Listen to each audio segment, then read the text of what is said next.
Es porque ahora mismo todo el mundo está con el frenesí de lo que es inteligencia artificial, todo lo que se puede hacer, todo lo que, como en la charla anterior le estaba explicando, que puedes entrenar modelos para que hagan cosas, pero al final del día, desde el punto de vista de producto, todos los que somos diseñadores, que nos ha tocado trabajar con un producto que tiene integrada inteligencia artificial, no lo estamos haciendo bien. No estamos viendo el concepto ideal de lo que deberíamos llevar a ser inteligencia artificial. Y para mí, nosotros como diseñadores de productos, somos los que tenemos que crear ese futuro de la tecnología y los desarrolladores, bueno, se van a encargar de ejecutarlo, pero al final del día nos corresponde a nosotros idear ese futuro. Y por ahí va todo el tema de mi charla. Para entrar un poquito en background, les voy a hablar de lo que son los user interface. Yo probablemente asumo que todos aquí conocen lo que es un user interface, pero según Nielsen y Norman, básicamente los dos padres de lo que es la experiencia de usuario, existían hasta hace unos 5 años dos generaciones de inteligencia artificial. Perdón, dos generaciones de tipos de interfaces. La primera, que era la generación batch, la primera generación computacional, donde tú básicamente tenías como interfaz una supercomputadora que probablemente era todo este auditorio, tarjetas que tenías que hacerle hoyos para indicar exactamente dónde había un bit y dónde no. Y básicamente el modelo que se usaba en ese momento era que tú tomabas esas tarjetas, creabas comandos, los ponías en la computadora, hacías la inserción de la data a través de tu interfaz y esperabas normalmente al otro día a que haya un output de eso. Hay muchos problemas con esto, principalmente el hecho de que si tú ejecutaste mal, no sé, digamos que tú escribiste mal una palabra ahora mismo para llevárselo a un concepto menos abstracto y ejecutaste y esperaste 24 horas, cuando vuelvas a revisar el resultado, nada de lo que hiciste valió la pena. Tienes que comenzar desde cero y esperar 24 horas más. Se pueden imaginar que esto es el infierno para la experiencia de usuario, ¿no? Esto es la primera generación de lo que es las interfaces de usuario. La primera interfaz que existió fue el batch. Luego tenemos lo que se ha usado hasta el día de hoy, que es the commands generation. Básicamente, tú ejerces comando a la computadora y le dices, haz esto. La forma en la que funciona, usted tiene un comando, le dice a la computadora, ejecútame esto, instantáneamente se ejecuta, le da un feedback y usted entonces se adapta a eso y da otro comando de manera instantánea. Un ejemplo de esto es lo que era DOS, por ahí antes de que saliera Windows 95 creo que fue la primera interfaz visual. Y, aunque no lo crean, también las interfaces visuales que usamos hoy en día son comandos. Básicamente, hoy en día tú le das a un botón, o imagínense una página web, ustedes le dan a un link para acceder. Ustedes le están diciendo a la computadora, llévame a este lugar en la web. Y así poco a poco ustedes generan comandos que le dan un feedback instantáneo y en base a eso ustedes se adaptan. ¿Qué de bueno tiene esto? Básicamente, el feedback que recibe el usuario con este tipo de interfaz es totalmente instantáneo. Antes, usted tenía que esperar 24 horas para adaptarse y saber si necesitaba cambiar algo o no. Ahora, usted espera milésimas de segundo. Lo segundo es que el usuario tiene mucho control de lo que está pasando porque se puede adaptar según lo que sucede en el momento. Y bueno, con adaptability me refiero mucho al tema de que una vez terminas, puedes cambiar todo eso y básicamente hacerlo desde cero sin haber perdido todo el tiempo que perdías en el tipo de interfaz anterior. El problema es que es muy fácil cometer errores. Nos hemos vuelto tan acostumbrados básicamente a poder dar control Z y volver a ejecutar que no nos importan los errores. Tener una interfaz que podemos cometer un error, volver atrás, solucionarlo, hoy en día es uno de los pilares de la buena interfaz. Pero lo ideal, como product designers, deberíamos imaginar que es cuando el usuario no tiene forma de cometer errores. Pero ahora mismo, con la generación actual, eso no es posible. Algo importantísimo, y hoy que lo pienso, nefasto, es que todos los usuarios, ustedes, cada vez que usan una computadora, necesitan acostumbrarse a un software distinto cada vez que van a hacer una tarea diferente. La gente, sus padres que no saben de tecnología, cuando van a usar su celular, necesitan aprender cada uno de los software del celular que les va a hacer útil y que van a usar en su día a día. Eso implica que el usuario esté en un constante aprendizaje de cosas que tal vez no deberían ocupar su mente. Y esto, a pesar de que no parezca así, ya les voy a explicar por qué, es una desventaja muy grande del tipo de interfaz que existe hoy en día. Y algo muy importante, que me da risa incluso pensarlo, es que los usuarios no saben lo que quieren. Si ustedes han trabajado en una agencia, en una casa de software o similar, ustedes saben que la persona llega y pide un trabajo, una página web o algún tipo de software, whatever, y la idea que ellos tienen de lo que quieren construir tal vez no es la idea real. Ustedes tienen que hacer investigación, entender que el usuario necesita otra cosa, y al final del día, ustedes como usuario también les pasa lo mismo. Ustedes van a la computadora. ¿Cuántos de ustedes han ido a su computadora a sentarse y a pensar, ¿qué yo voy a hacer? Tengo tiempo libre, puedo ver una película, puedo entrar a YouTube, como que necesitan estar en la interfaz muchas veces para pensar estas cosas. Y todo esto es parte de lo que es la interfaz de los comandos, la generación actual, y lo que estamos esperando que se desfase prontamente. Y eso nos lleva a lo que está pasando ahora, por fin, después de 60 años, la nueva generación de interfaces, que Nielsen y Norman han llamado la generación de la intención.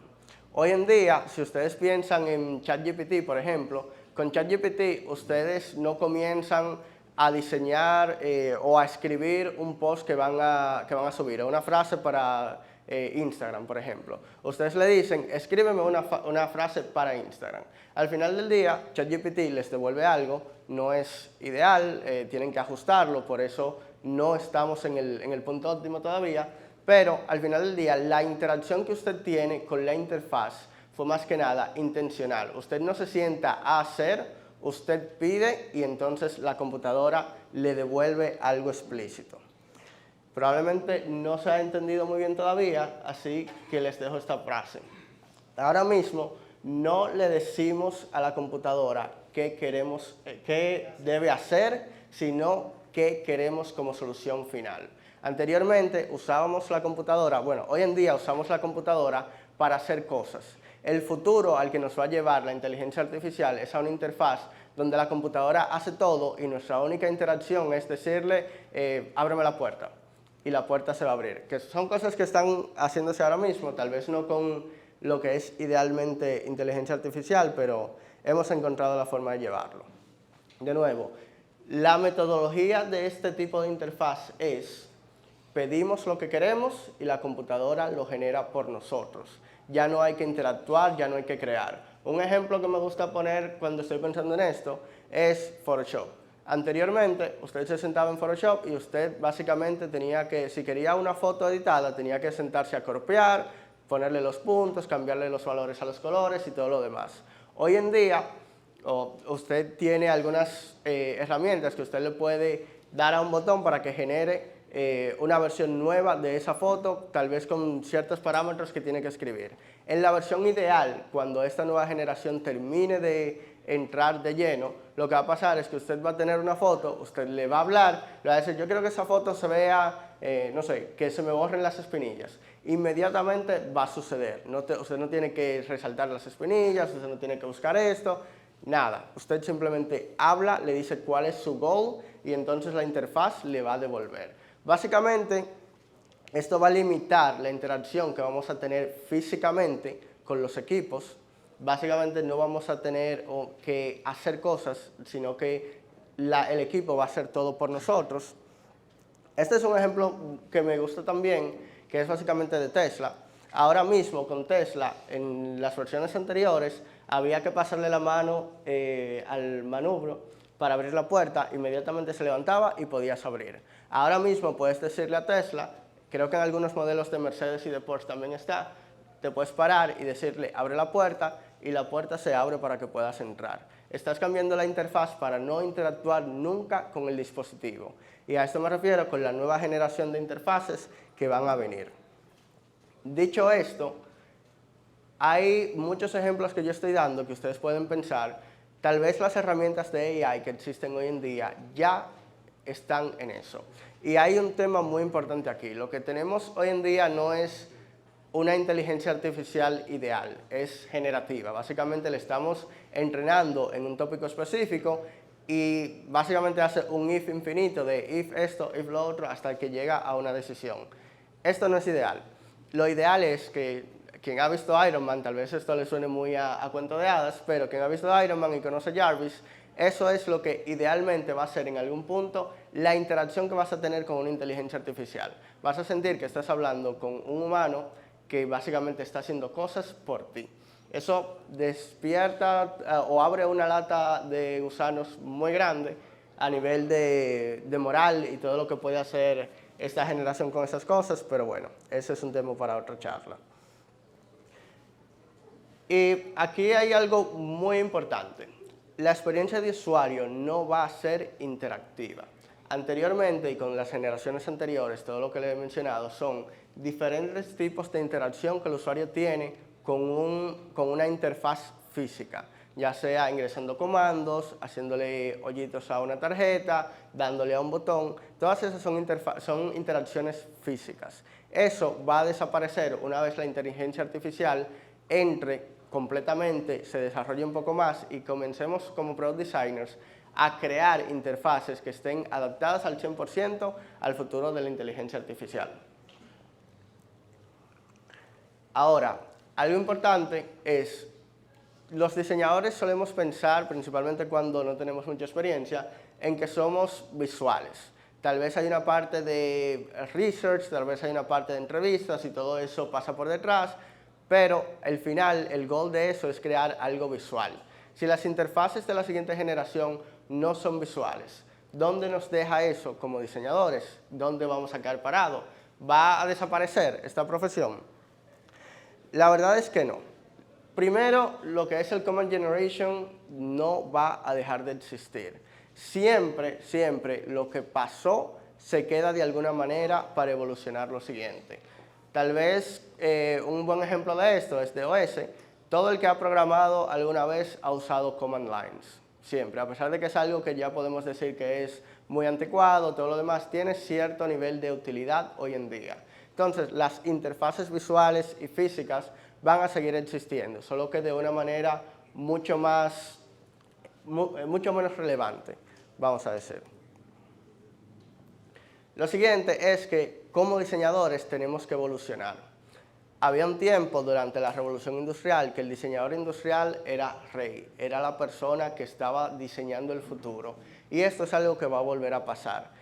Y no creo que sea directamente un diseñador industrial, sino un diseñador de experiencia que se convirtió en diseñador industrial. Tenemos que comenzar a pensar cómo la tecnología de la AI nos va a ayudar a crear dispositivos que la interfaz sea aire.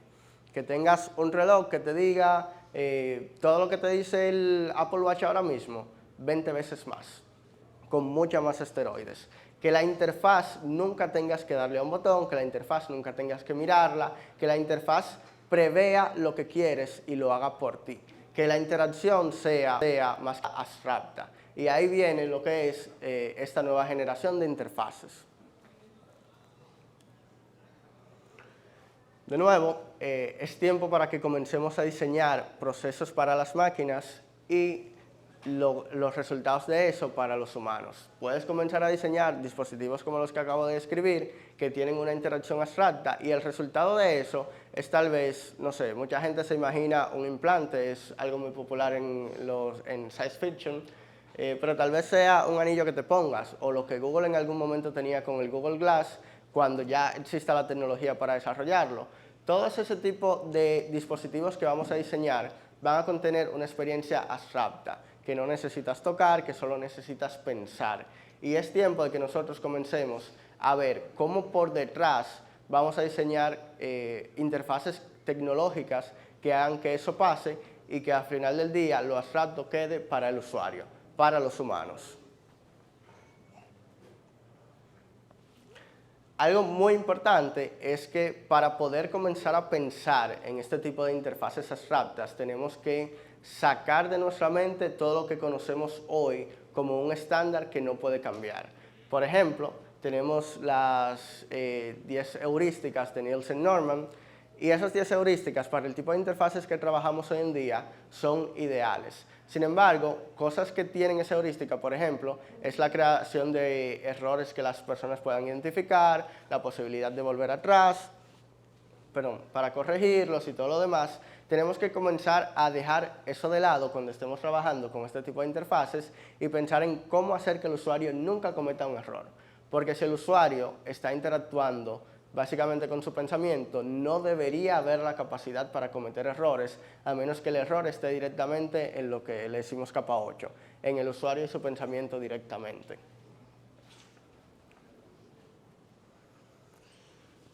De nuevo, esta parte, ya hablé un poco sin querer en otro slide, pero aprender a diseñar para lo que es invisible. Este nuevo tipo de interfaz va a ser totalmente invisible al ojo humano, va a ser totalmente invisible al tacto humano. Entonces tenemos que comenzar a entender o a explorar cómo podemos diseñar para la invisibilidad de los nuevos productos que van a salir en el futuro y cómo vamos a utilizar este tipo de interfaces para que el usuario nunca tenga que hacer más que pensar, que es a lo que vamos con este tipo de interfaces en la nueva época. Algo que para mí nunca había sido válido en ninguna época anterior es que solo la gente que innova va a sobrevivir. Y esto yo me refiero específicamente en el ámbito del área de producto. Las personas que no se innoven a sí mismos, las personas que no comiencen a aprender sobre inteligencia artificial, no es lo que existe hoy en día, porque lo que existe hoy en día, como decía antes, es parte de la segunda generación de interfaces, sino que no intenten aprender cómo crear estas interacciones invisibles, no van a poder continuar siendo product designers, van a tener que dedicarse a ser ejecutores de cosas que hay por ahí y definitivamente van a salir del campo. Esto para mí es muy importante, algo que yo hago es mantenerme aprendiendo sobre las cosas nuevas para que esto nunca me pase y nunca como ahora ha sido esto tan importante. Algo que les quería mencionar para dejarles un poquito de pensamiento al aire libre para que tengan cómo imaginar este tipo de interfaces que van a venir en el futuro, son industrias que hoy en día están proyectadas para ser muy compatibles con la siguiente generación de interfaces. Un segundito, porque aquí está. La primera es el área de la salud. Creo que toda innovación siempre intenta irse al área de la salud primero para ver cómo mejorar la vida de los humanos y hacerla más duradera. Pero ahora mismo la inteligencia artificial, en cómo se está perfilando para el futuro, donde más impacto inmediato va a tener es en el área de la salud. Imagínense, por ejemplo, un doctor que está realizando una operación a corazón abierto y que solo necesite pensar en que va a hacer algo específico para que los dispositivos que tiene a su alrededor le asistan en hacerlo, que no tenga que estar dando comandos, los que operan ahora mismo con robots, que no tengan que estar apoyando interfaces, por así decirlo, que es como la segunda generación. Este es el área donde primero va a crecer la nueva generación de interfaces, porque es donde más la tecnología puede darle positivamente a la humanidad. Y siempre esto va a pasar. Lo segundo es Financial Services. Al final lo que mueve el mundo es el dinero y siempre vamos a intentar encontrar formas de hacer más dinero y todos los productos que se crean son para hacer más dinero y por ahí siempre hacer más dinero. El área de Financial Services de FinTech es donde más evolución a nivel de interfaz va a haber. Y esto yo creo que es algo muy importante porque si estuvieron en mi charla el año pasado, yo estuve haciendo una charla inspirada en el producto de ese momento, que era básicamente para un banco en Estados Unidos. Y yo les hablaba de cómo era complicado para mí decirle a mis usuarios en ese momento, en una sola línea, que puedan leer en menos de 30 segundos si una tarjeta de crédito estaba aprobada o si no, y cuál era el nivel de riesgo y todo lo demás. Entonces, imagínense una interfaz donde las personas no tengan que interactuar de manera física, que no tengan que ir a una página, que no tengan que leer tanto, que no tengan que darle a botones para ese tipo de cosas. Ahora mismo quien procesa 100 aplicaciones de tarjeta de crédito en una hora, va a poder hacer 1000, tal vez, o tal vez no necesite procesarla, porque la forma que va a tomar la evolución de la IA en ese momento es que maneje todo por su cuenta y al final del día el dueño del banco simplemente reciba un reporte de lo que está sucediendo. Eso por ahí trae problemas de ciberseguridad que puedo imaginar, pero ese es otro tema. Y algo que ya está pasando y en lo que estoy trabajando ahora mismo es en el área automotriz. Todo el auge que ha traído Tesla con la evolución de cómo los autos se manejan, de el autopilot, que realmente no es inteligencia artificial aún, todo lo que está haciendo Porsche con la forma en la que sus electric vehicles están aprendiendo las carreteras de Europa para no tener que pedirle al usuario que los asista, nos están llevando a eso. Imagínese que usted se monta en su vehículo y usted le diga a su vehículo, yo voy para los guandules. Y el vehículo simplemente, y te duermes, y el vehículo te despierta cuando tú llegues. Este es un tipo de interfaz en la que tú ni siquiera estás encendiendo el vehículo. Tú simplemente le dices, abre la puerta, yo voy para tal sitio y tú llegaste, punto. Ustedes se imaginan el tiempo que ustedes se van a ahorrar si ustedes no tienen que manejar en una inteligencia artificial que de verdad funcione, porque lo que hay hoy en día sí necesita asistencia. Ahora imagínense todas las cosas que una persona puede hacer con su tiempo si está 4 horas en un vehículo sin tener que manejar. Y todo el tipo de interfaz y experiencia que ustedes pueden crear dentro de ese vehículo para que básicamente la persona pueda aprovechar ese tiempo. Por ahí vamos. Bueno, antes de... algo que me olvidé decir al principio, y siempre doy de introducción en mis charlas, es que básicamente mis charlas tienden a irse a temas muy básicos, pero que la gente está ignorando. Y este es algo que yo he notado en este último año que la gente simplemente no está mirando. Nos hemos concentrado mucho en estos modelos de aprendizaje que aprenden de un tema y hacen cosas y no realmente, eso nos está distrayendo de lo que realmente es la inteligencia artificial y lo que va a ser en el futuro la inteligencia artificial. Es por eso que esta charla, más que nada, su único propósito es decirles cuál es el siguiente step en la innovación de la tecnología para la humanidad y dejarles esa incógnita para que se puedan preparar para lo que viene y como product designers, que al final es el target de esta charla, puedan comenzar a evolucionar en ese lado. Justo por eso, esta charla ya termina. ¿Alguien tiene preguntas? Allá atrás. Saludos, mi nombre es... que actualmente están trabajando en ese futuro. Que si de las que tú conoces la puedan mencionar y el producto que están desarrollando, así uno pudiera darle seguimiento a esta clase de innovaciones y estar más al tanto con lo que tú comentabas. Mira, la empresa que yo creo que está más adelantada con un producto con este tipo de interfaces ahora mismo es Tencent. ¿Alguien aquí ve anime? Levanten las manos los que ven anime. ¿Y los que juegan League of Legends?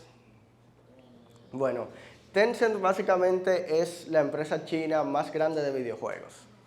Y Tencent quiere crear algo similar a lo que es Sword Art Online. Sword Art Online es un anime donde las personas se ponen un visor parecido a los de Augmented Reality ahora mismo, su cuerpo se desconecta de su cerebro, ellos son transportados a un área de realidad virtual donde ellos sienten, huelen, etc. Y básicamente están dentro de un videojuego. Esa es la idea general.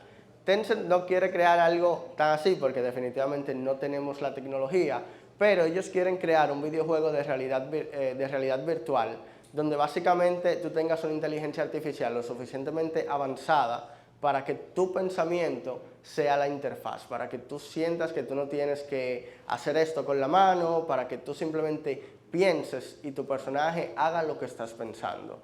Esa Top of My Mind es la más avanzada. Porsche en el producto que yo estoy trabajando, pero lamentablemente eso no es abierto al público ahora mismo. Y sí, creo que esas son las dos que me llegan a la cabeza. Neuralink está trabajando en varios productos, pero si te soy sincero, no he visto que ninguno tengan avances suficientes para yo decirte que debo mirarlos. Por ahí estuve viendo hace como un mes un producto que están intentando sacar o desarrollar más que nada, que va a permitir que muevas objetos solo con pensarlo. No objetos, es como tienes un robot, un puppet al lado y lo que tú piensas en hacer, el puppet también lo va a hacer. Es básicamente un proyecto investigativo para saber cómo poder usar esa tecnología en otras cosas. No es un producto que se va a usar al final del día, pero están trabajando en eso y es, no recuerdo el nombre, pero es lo más que he visto que están trabajando.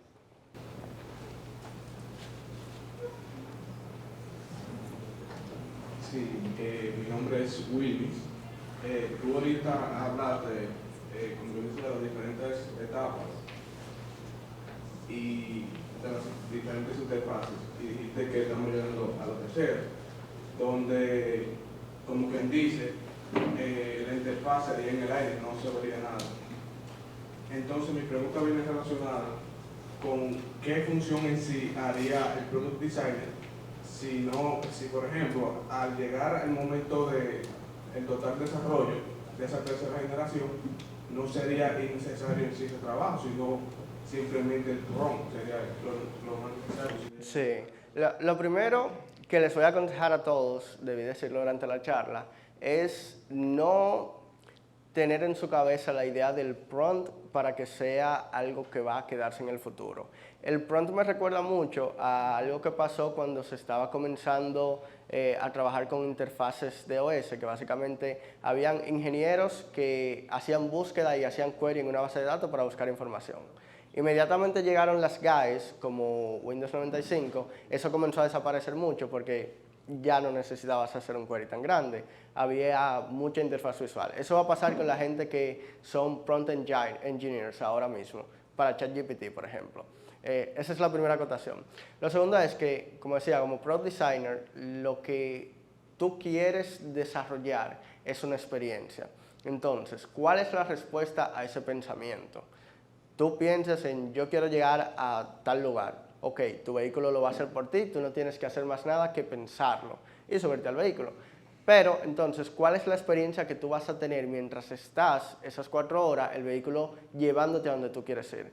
Ahí hay un montón de experiencias que tú puedes diseñar para ese usuario dependiendo del contexto en el que él se encuentra en ese momento. Entonces, no va a ser algo de nuevo que tú vas a interactuar físicamente, o tal vez sí, los humanos siempre van a los retro y les encantan los retro, pero en general, todo lo que puedes hacer para que el usuario tenga un feedback visual de su pensamiento o de su interacción en el aire, como dije antes, con esa interfaz, va a ser parte del trabajo de un product designer.